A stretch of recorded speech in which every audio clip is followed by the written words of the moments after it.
این دختران از محبت به وطن و ملت لباس حربی به بر نموده اشتراکچی دوری منطقوی آزمون وطن پرور در ناحیه فرخار میباشند. این چوربینی در جماعت دهاتی در خط با اشتراک دسته های دهاتی دوری گردید. از رفت آزمون معین گردید که دسته دختران وطن پرور در خطار دسته های پسران چست و چالاک بوده در گذشت مشق های سفارایی مهارت بلند دارند.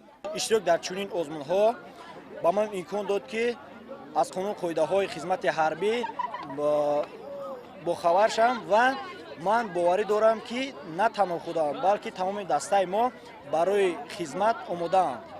دوری منطقوی آزمون وطن پرور در ناحیه فرخار از بخش‌های گوناگون عبارت بوده جالب و پرمضمون گذشتند. در بخش پیشنهاد رسمی بهترین از حیات دوره خدمت حربی در صف قوای مسلح از جانب اشتراکچیان رسم‌های گوناگون پیشنهاد گردیدند. بیشتر این رسم‌ها را دختران وطن پرور از دهه مهنت‌آباد جماعت دهاتی 20 سالگی استقلالیت پیشنهاد کردند.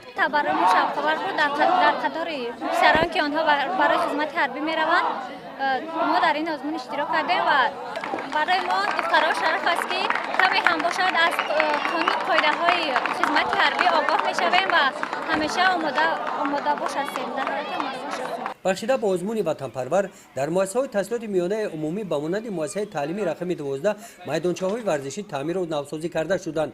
این امکان فراهم آورد که در اجرای مشق‌های گوناگون حربی وطن پروری نورسان برای خدمت وطن مادر آمادگی خود را با تیاری همه جانبه نشان دادند. گزارش خواجه نظریف خدای نظر ظهورов از ناحیه فرخار برای برنامه اطلاعاتی نوید.